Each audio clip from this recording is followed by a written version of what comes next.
Bonjour à tous, bienvenue dans ce nouveau conseil de la semaine. Une petite vidéo qui m'a été demandée sur les différents régimes de contraction. Donc je vais essayer de pas trop m'étendre sur le sujet pour pas que la vidéo soit trop longue. Mais comme ça vous aurez un petit peu des réponses pour pouvoir organiser vos entraînements. Alors le premier régime de contraction, ça sera la contraction concentrique. Donc qu'est-ce que c'est la contraction concentrique?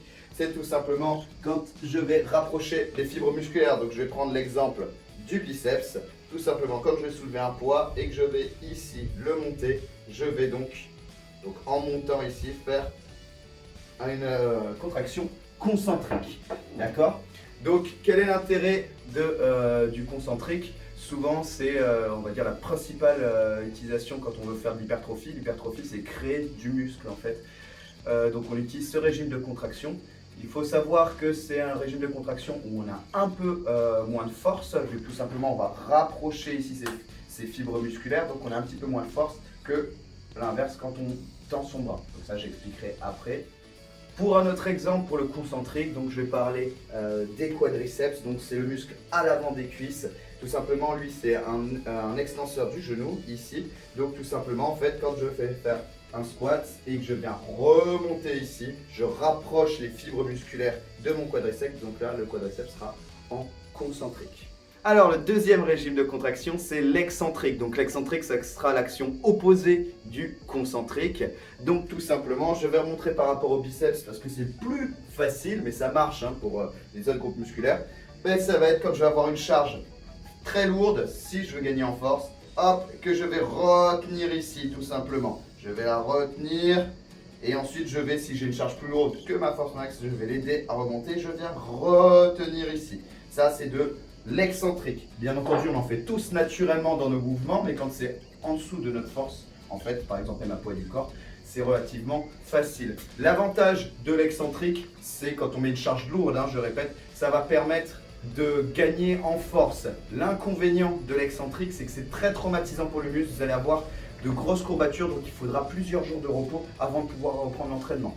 J'ai mis ces deux-là en première parce que forcément les contractions concentriques et excentriques, c'est intéressant de les travailler ensemble. Pourquoi? Tout simplement parce qu'elles ne vont pas solliciter vos muscles de la même manière. Donc c'est pour ça que dans un programme de musculation, c'est intéressant de travailler les deux formes différentes.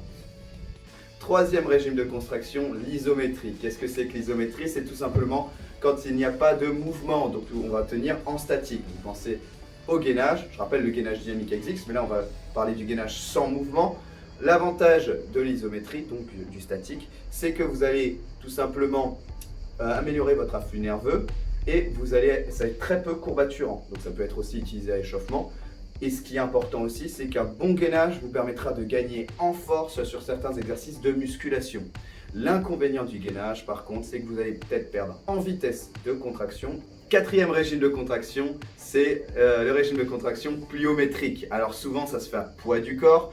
C'est tout simplement l'alternance de contraction concentrique et excentrique qu'on a vu avant. C'est souvent au terme de bonds en fait. Donc par exemple en corde à sauter ou en squat jump ou en pompe claquée. Donc je vais montrer un squat jump par exemple.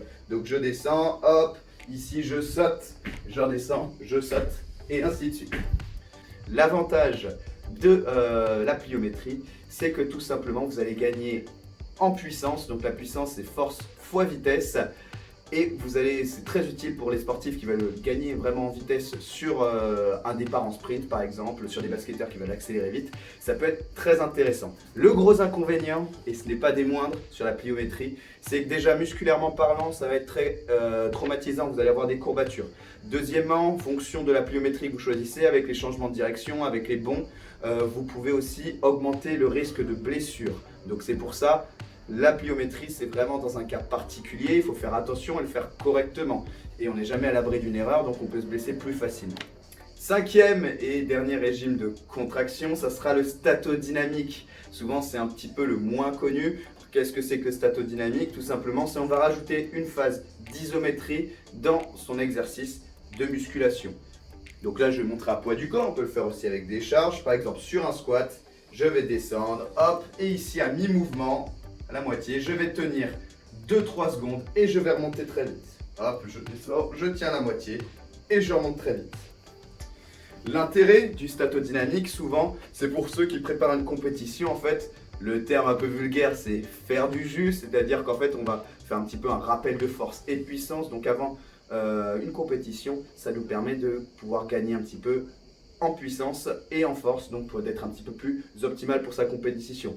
L'inconvénient, c'est que dès qu'on arrête ce style d'entraînement, en fait, on perd assez rapidement les gains du statodynamique. Donc souvent, dans une planification, ça se passe juste avant une échéance sportive. J'espère que tous ces petits indices vous auront aidé et je vous dis à la semaine prochaine pour un prochain conseil.